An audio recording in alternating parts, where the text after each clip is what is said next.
Welcome to our caregiver panel, Feeding Kids with Tubes. The decision to get a feeding tube placed is often difficult and emotional, and we hope to take some of the fear and mystery out of tube feeding by sharing our experiences, and also hope to empower you to feed your child as you'd like, even if they have a feeding tube. So our plan today is to provide a brief overview of feeding tubes and tube feeding, to share a bit of our individual stories, why our children got their feeding tubes, the emotions we faced about the decision, and how we feed our children today. There will be a demonstration making a homemade blend for tube feeding, and we will open up for a discussion and answer any questions you might have. And there are resources available for you to come take a look at, and a handout at your table that you can take home with you. So our panel today is comprised of 3 CDCal 5 moms. Jennifer Sloan, whose daughter Josephine is age 8. She has a G-tube, and they live here in Ohio. Kim, whose daughter is Liliana, she's 21. She also has a G-tube, and they're from Arizona. And then my name is Marissa Bishop. My son Gregory is 8. He has a GJ tube, and we live in Connecticut. And this is Gregory. I wanted to ask how many of you have a child with a feeding tube, but I know that you do, and you do. And Kristen, you're a nurse. Do you have a child with a feeding tube? I do not. You do not, okay. Well, so I'll go through this kind of quickly. For those of you who don't know, we'll talk a little bit about why someone might get a feeding tube. Because sometimes getting a tube is an option and sometimes it's an emergency. So when it's an option, it could be because your child is refusing food or won't eat a variety of foods, or maybe they can eat but it takes them a really long time, or you struggle to get in the calories or fluids to maintain their growth and to remain hydrated.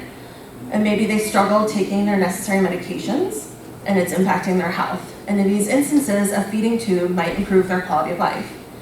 When it's an emergency, it could be because your child has trouble eating or struggles to coordinate the steps needed to eat safely, or they're aspirating, getting food or fluid into their lungs, making a feeding tube a necessity. There is more than one type of feeding tube. Nasogastric or NG feeding tube, as seen in the photo of the baby, is sometimes the first type of feeding tube a child will get, especially if the reason for getting the tube is due to safety. An NG tube goes through the nose, down the esophagus, and into the stomach. It's usually for short-term use for either an acute problem that is anticipated to resolve in a few weeks, or placed while the child awaits their G-tube surgery. There's no surgery involved with an NG tube. It's placed by hand by a trained nurse or caregiver. If you know someone with a feeding tube, they likely have what's called a gastrostomy tube or a G-tube, like in the photo of the little boy. The G-tube goes directly into the stomach through a small incision in the abdomen. And in the top illustration, you can see what's called a button, which is a low-profile G-tube held in place with a balloon filled with water. It's similar to an earring, with the front part as sort of the decorative part, and the back of it as the balloon as the backing. And like an earring, you can twist it around, no problem. And once it's placed, a G-tube can be replaced or changed at home. If someone cannot tolerate food in their stomach, there's an option called a jejunostomy tube or a J-tube, where food bypasses the stomach and is placed further down into the small intestine. GJ tubes, as seen in the bottom illustration, have a combination tube with 2 ports. So one port, the G, accesses the stomach, and the J accesses the jejunum. And because of the complexity of the placement, both J and GJ tubes are placed and replaced or changed by a doctor under radiology guidance. Surgery is required for both G-tube and J-tube initial placements, but the tubes are not necessarily permanent, and the stoma can close upon removal. When your child has a feeding tube placed, you have options for what you feed them and how you feed them. To feed, you could use a pump, which runs at a set rate and stays nearby your child until all of the formula in the bag has been finished. Alternatively, you could push food using a large syringe. This is called bolus feeding. The rate and amount that you push depends on what's comfortable for your child. Gravity feeding is also an option, and it's just as it sounds, holding an open syringe and letting gravity run the formula down at a pace that's right for your child. Patients with a J or a GJ tube will use the pump for what's called a continuous feed, which is a very slow rate that runs usually all day and all night with some short breaks. My son is on a continuous feed. It runs about 22 hours a day. What can you feed someone in their feeding tube? You could use a commercial formula or other prepared product. You could blend food for the tube at home, or you could do a combination of both. What you feed your child in their tube is up to you. Unfortunately, you might not be explained all of those options by your medical provider when you get your feeding tube. Often, a new tube-fed patient is sent home with a prescription for a commercial formula and a feeding pump. But it does not have to be that way. You can speak up and ask about the variety of options that exist, or better yet, prepare yourself ahead of time to be able to advocate for what you want to do. And now we're going to hear from Jennifer Sloan. She'll tell us about her journey with tube feeding. So that's my daughter Josephine, and she's 8 now. She was born. She has CDKL5, but she also has congenital myotonic muscular dystrophy. So immediately after she was born, she had issues right away. She had low tone, she had a recessed jaw, she had to have surgery. That took a month. So she couldn't eat via mouth even if she was capable, but she doesn't have the suck, swallow coordination anyway. So she was immediately given an NG, that's her up there with her NG in the NICU. We didn't find out about CDKL5 until she was 3. The other issue masked that one, but so she has the NG up here in the corner. They wouldn't let me bring her home with an NG, so they wanted to keep her until they build her up to 80% feeds. She was taking they wanted her on 6 ounces. She was taking way less than an ounce. I knew she was not going to come home if that's what we kept doing. It was going to take a year or more. So I didn't want her to have a G2. I thought it was kind of unnecessary. I thought, well, I will let them put it in. I will get her home, and I will get her off of this. That was my goal. Just let me take her home is what I wanted.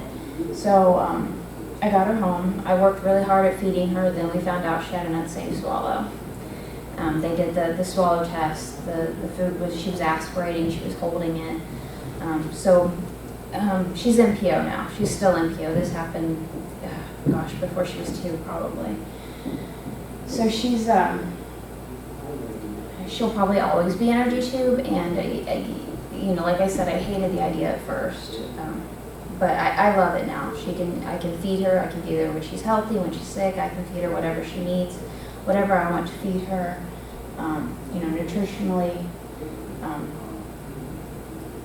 For a while, she ate exactly, we had a really good diet. She ate better than us, that's for sure. Fresh food, fresh vegetables, stuff. I have 3 older kids. They never ate the stuff she ate. She would eat broccoli. She would eat spinach, whatever. So we fed her like that for about a year. It was a basic recipe. She did like a cup of vegetables, half a cup of fruit, quarter cup of protein, carbs. It was all, we had a basic recipe, and we could do whatever we wanted. We weren't real strict on the calories because she has no problem gaining weight. We actually don't want her to gain too much weight because she's totally non-mobile. So it was a really basic, easy recipe. Once she turned a year and she was off of formula, I did breastfeed her via pump for the first 3 months, and then I couldn't anymore. There was no milk left. So she went on baby formula until she was a year, and during that year she was still able to, we were still trying food. So I had some basic stuff that I knew was safe for her. Like you do any other kid, you test out what's you know, allergies, things that react. So I'd already established what I, you know, knew was okay for her. So we had a basic recipe that I changed up every day. So we started out, you know, kind of a daily blend, and then I worked my way up to this picture up here. I don't like to cook. I don't cook for the other kids. My husband does all the cooking. That's his deal. But for her, it's mostly fresh food. None of it's cooked. The only thing I cook is the eggs, and then everything else. I have a grocery list in here. I forgot to lay on the table, but it's her grocery list. So once she turned, you know, once she started having the seizures, we tried tons of different medicines. None of them were working. She was drugged, so it was like carrying around a sack of potatoes, basically. She was not, I fed her, I changed her, but she was not alert, she was not cognizant, she was just sleeping all the time from all the seizure meds. So I came across the blended keto diet, just keto, and you can do it with formula. But she tends to throw up. By the end of the day, she might do okay with one serving of formula. By the end of the day, she seems to be stomach upset, gassy, not feeling well, burping a lot. She just doesn't, she can't talk, but I can tell she doesn't feel good. So we kind of cut out the formula. And then when we went to keto, I went in and I said, look, I want to do keto, but I don't want to do formula. And they said, okay, that's fine. There's something that's called a keto diet calculator. They give you access to. They teach you how to use it. I love it. I treat it like, you know, some people like to do Sudoku or whatever. So they give you a ratio. Josie's ratio, she started at 4 to 1, but she's 3.5 to 1, and that's kind of ratio of fat to protein.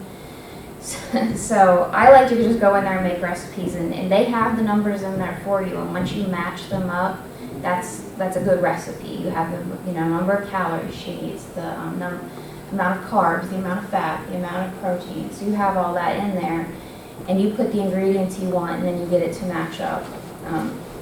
So that's how I make her recipes. And then once a day, each of these bottles is half a day. So it takes 2 bottles a day. So what I do is once a month. It takes me about 4 hours now. It used to take a lot longer, but I blend her food. I have a blender. I put it, you know, you weigh each ingredient to the gram, because that's how you have to do it with keto.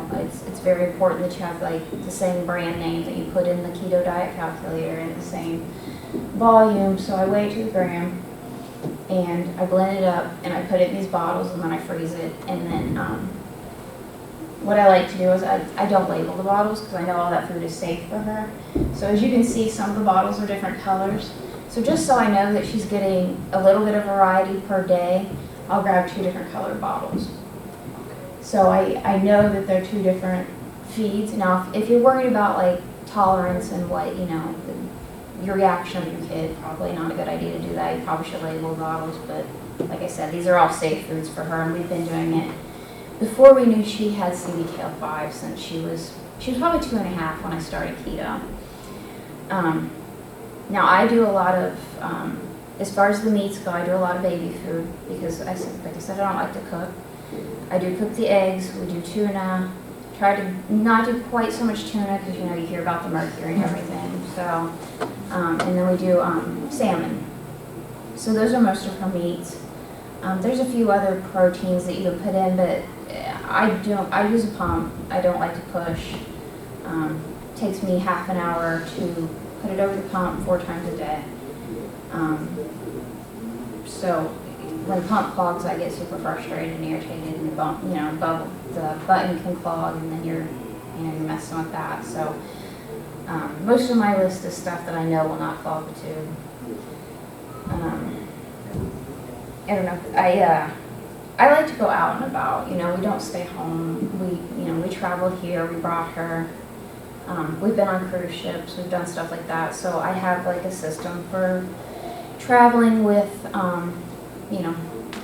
with her, and I try not to need a fridge. So you never know. You know, you get on a cruise ship and your fridge isn't working, or they didn't put one in there. So I have shaker recipes. where I can put in baby food and oil. And like I said, you have to wait to the gram, but stuff is not gonna, on a cruise ship, those gram scales don't work. So I drew a line, water, oil, beef, green beans. Fill the water, meet the line, fill the oil, meet the line, fill the beef, meet the line, shake it up. That's a half a day's food. Now, in theory, you should have access to, you know, and you can do this without keto too. Like, you can make up recipes where you can shake without, you know, it doesn't have to be keto. I forgot to bring it, but I have a 24-hour thermos. It's good for 24 hours. So if you get it cold especially, so say on the cruise ship, I put ice in it to get it cold. Or if I have access to a fridge, I leave it in the fridge before I do this. I shake it up. I'll have to do 2 of them because this is half a day's food. 2 of these would be a full day. I shake it up, I put it in a 24-hour thermos the night before. We're good to go for the whole next day. We want to get on the ship, we want to, you know, and it's probably good. My husband's not a camper, so he's the cruising guy. He would never camp in a tent, but if you wanted to do that, this would be, you know, there's methods like that would be good for that kind of thing. I just don't like the restriction. You know, I have a 56-pound kid who does not even hold her head up, but I don't want to be stuck at home. I don't want to not be able to travel. We go out to, you know, music festivals and events and stuff like that, locally too. So, I don't know. But for this trip, I just froze the food. I brought it. I knew we'd have a fridge in the room, and it's short enough trip that I could just leave it frozen in those bottles and then thaw it out the night before in the sink. You know, I thought it'd be a microwave, but we don't have one, so we just use hot water in the sink, and that works for probably a 3 or 4 day trip. You'd be fine doing it that way. And that's. And then I tried to bring most of the supplies I need. I did forget the thermos, but everything you kind of need to do that kind of thing is up there. I give her free water via syringe before and after. I like to flush it out if I do any medicines, that way it doesn't clog, but I don't know. That's how I do. Great. Does anybody have any questions for Jen? Lily's now 21, but she has eaten by mouth since, pretty much, she still does. So she still eats by mouth. She is being fed by her little sister in that picture. She has loved to eat. She was 18 pounds at 2 months old. So we were like, okay. Yeah, the eating is, yeah. And she's pretty profoundly affected by CDKL5. However, she's always ate really, really well. So that was always kind of our pride and joy. Like, oh, Lily eats great. We have no, people will be like, what is she motivated by? We're like, food. And they'll take that away. So we never wanted to go down a G-tube trail. But when we were talking to a new GI with a nutritionist, and she said, well, how much liquids is she getting? And we'd be like, 2 chocolate milks a day. They're like, that's not going to work. So they're like, your girl needs fluid. We live in Arizona. It's very hot. She does not sweat. So she needs fluids for sure.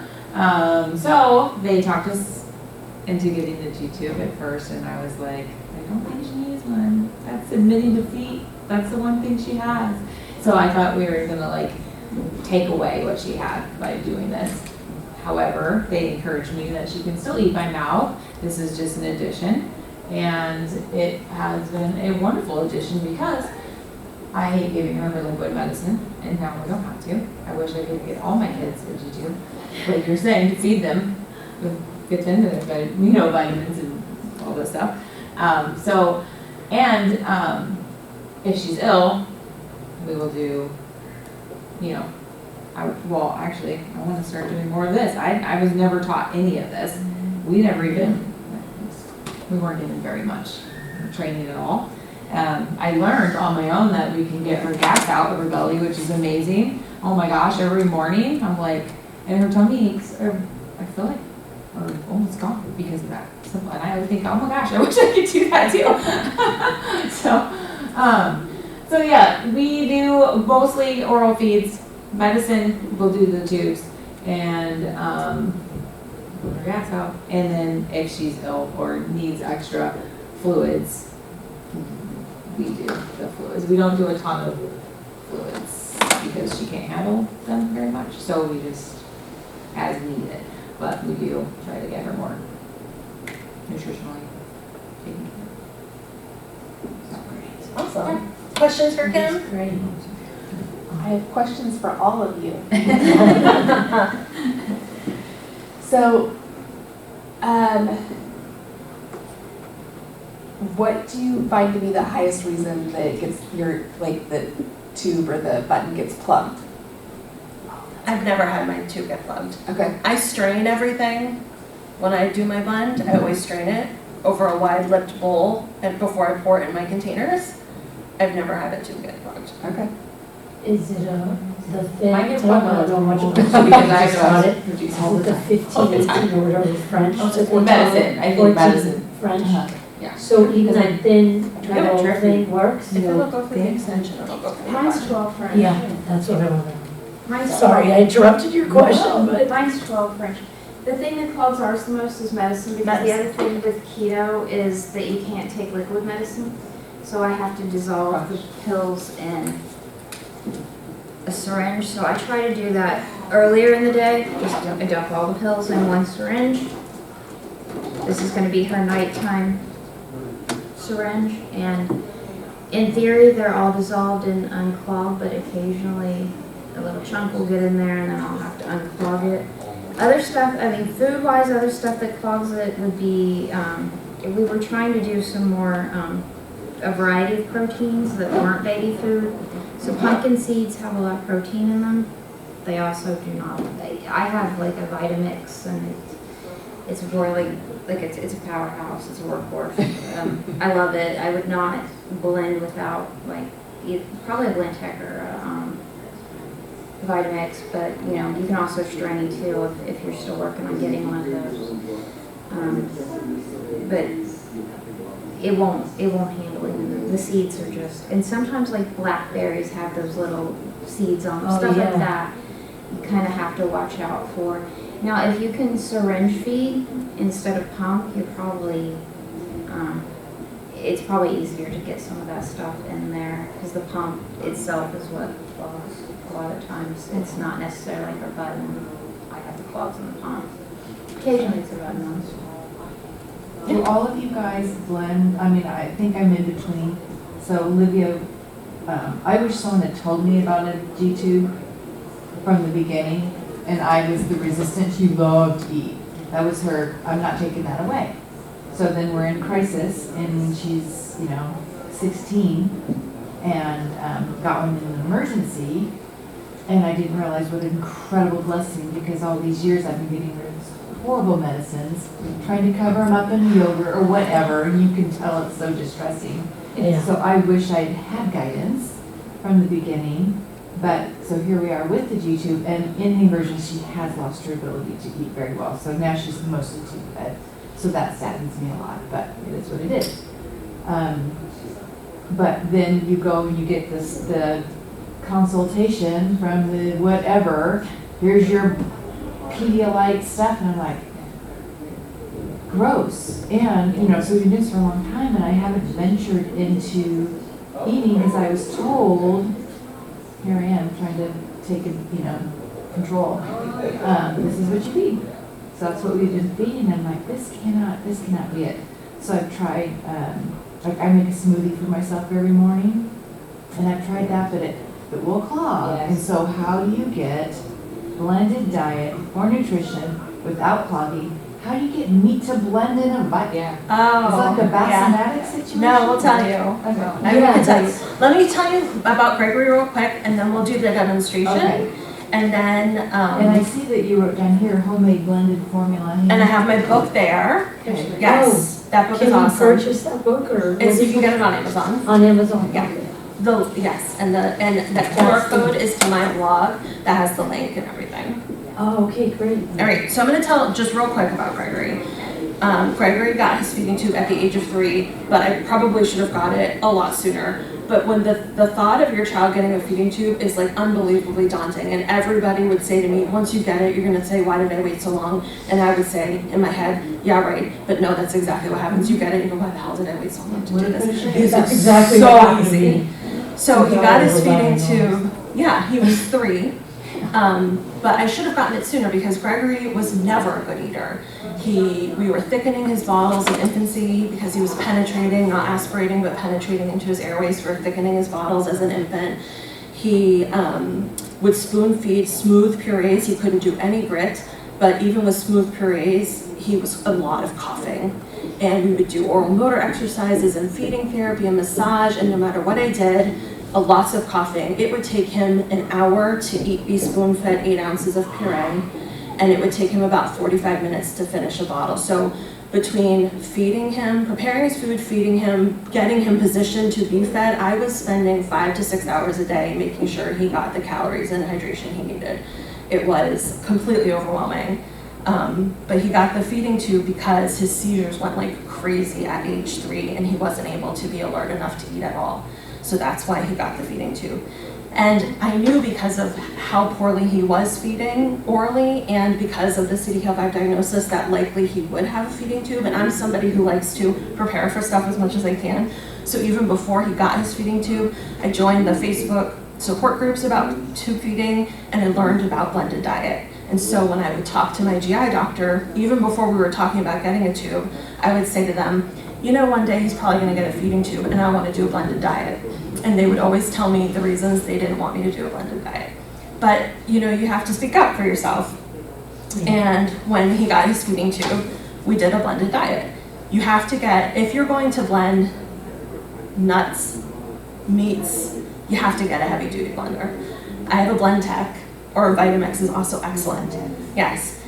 And there are tips and tricks for getting everything the way you need it. I always strain. Some people say you don't have to with Blend Tech Vitamix, and a lot of times you don't have to, but I always do. Because I do it over a lipped bowl. It takes 2 seconds out of between the blender and the bottles. Just a lipped bowl with the strainer takes 2 seconds, and it's a peace of mind that I'm not gonna have any clogs. But so when Gregory did the G-tube feeds, I blended completely for him. And it wasn't all that different to what I was making for him to eat orally. It was just really extra fluid with the food. And he was able to do more food because when he ate orally, he did 3 bottles a day and 2 pureed meals. But the bottles at like age 2 and 3 were Pediasure or toddler formula, something like that. So when we switched to the blended diet, he actually had more food. Gregory has horrendous reflux, and everything was so bad at the age of 3 that he was on and off oxygen, and he was constantly had a wet chest, and it was really, really bad. And one of the things they suggested we try is switching to a J feed. So Gregory got a GJ button about 8 months after we got the G, we switched to a GJ. And I fought that for a while because I thought it meant I wasn't gonna be able to blend for him at all. But Jen and I are in the same Facebook support group for blended diets. And there are people doing it in there. So I said to them, I know I can do a blended diet in the J-tube. And they said, well, you can only do it if you use things that have labels so we can understand what you're doing. So baby foods, products. I said, I'll start like that, that's fine. Because I always want to compromise if I can with my doctors, right? I don't want to be completely unrealistic, crazy, but so we started a blended diet in the J with products, baby foods and real food blends and things like that. And he was actually the first person in our children's hospital system to get a blended diet through the J-tube, which tickles me. I think that's hilarious. And I'm excited because they should let people feed their kids the way they want to. But now his blend, I make his blend in the morning. He does 2 pouches of real food blends, so that's about 660 calories. And then another like 700 calories is blended food that I do for him. So he does like lentils, fruits and vegetables, nut butters, bread. It all goes in the blender with some water to blend it up. I mix everything together. And he does 2 pitchers. And they're, at this point the pitchers are full with extra water. But he does 1 pitcher all day long on a continuous feed. It's in an insulated feeding bag with ice packs. So here's an example of an insulated bag that's meant for tube feeding. So the pump goes in the front, and it has a little hole for the for the wiring, the tubing, and it sits here with ice packs. Food safe, if you're gonna blend for your kid, even if you're gonna add real food to formula, as soon as you introduce real food, as soon as you actually introduce water to formula, it changes the hang time of the formula. So you really need to pay attention to food safety if you're going to blend food for your kids too. But for people who are feeding in a G-tube, you're gonna get that fed within 2 hours. Normally you don't leave food out for more than 2 hours. And then if it's hot, you've gotta think about that differently. But for my son, he feeds all day long, and then he has a break, and then at night I hook him up again, he feeds all night long on a continuous feed at a slow rate. And it's always on ice because it has to be kept at refrigerator temperature for food safety. So this is him riding his bicycle, and this is his food. This is up at the beach here, this is his food. I used to syringe feed when I did the G because when you syringe feed, you can do thicker blends than what you can do in the pump, and that was good for his reflux. Not good enough, but. I have a quick question about the syringe feeding. Yeah. Let's say, because I just started kind of like, I've been giving her formula at night, but now I want to start sometimes giving her the meals. She has 3 meals a day by mouth. Sure. And it takes a long time because she eats slowly. Yes. So how long, if I'm feeding her like a regular bowl of food, how long would I do it with the syringe? You Like can do they it don't- as fast as she could tolerate it. For my son, I would do Yeah. it like bites. So my son took forever to take Like a a bite, bite. so I'd do a bite and I'd wait a couple minutes. Like I'd do Okay. 5 mLs, like a bite. Okay, 5 mLs, and then I'd wait, and then do 5 mLs. That's that's kind kind of of what I've ridiculous. been doing, But you so could probably, most. I wasn't would- sure. Yeah, no, I would just, It takes me like an hour to feed her. I you know, like, it's ridiculous. You could probably push it a little bit faster maybe. Okay, It just depends on if what she can do. yeah, because she has reflexes. Yeah. No, it's hard. But I'm gonna blend up here and I'll show you. Oh, I'll show you. But I just wanted to say, this blended diet handbook is awesome. So Gregory got his feeding tube 5 years ago. 5 years ago, there were hardly any products on the market that were actually made with real food. But now, 5 years later, there are a bunch of products that are commercial products that are made with food. So if you don't have the energy or the desire to cook and blend and do that, you still have more options than what used to be the commercial formulas. And I listed some on your handout. I have 2 examples up here. One's called Whole Story Meals. It's like a dehydrated powdered product that you just shake in like a blender bottle, but it's made from real food. And the company's mom, a tube feeding mom. And then Real Food Blends, which was originally made from a tube fed family, but they recently sold it to a company. But it's also real food, and we use that product, Real Food Blends, in a combination. But I love the blended formula handbook. They have a definition for what is a blended diet. We define a homemade blended formula as any formula a parent makes that modifies a standard formula with real food, or a diet, complete homemade blended foods, or the options in between. So I like to think of it as sometimes we get takeout. So if you use their product, it's kind of like your kid getting takeout. There's nothing wrong with it. But if you want to blend homemade food for your child, you totally can. So this is not the type of blender I would recommend having if you were going to do a blended diet. But this can show you how easy it is to make a blend if you were at the beach or you're out and about and you wanted to. This is going to be about like 300 calories. It's 2 saltines with a tablespoon of peanut butter. 1 scoop of the Whole Story Meals. This is the chicken flavor, so it's chicken and peas and carrots and rice. I don't know, it says over there. And then this is a jar of baby food, apples and spinach. So if you wanted to put that in with water.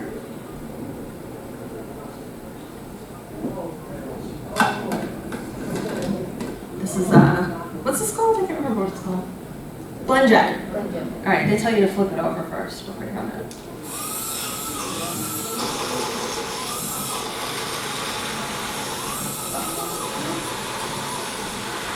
So it blends up like that. When you're blending like real food at home, like Jen and I do with the Vitamix, the Blendtec, you're gonna wanna let it run for a while, right? I use the soup setting because you really want to let it do its job. Hopefully this will be enough. This thing's kind kind of cool because it has a little strainer at the top. You guys can come up here if you want to come see. Come see.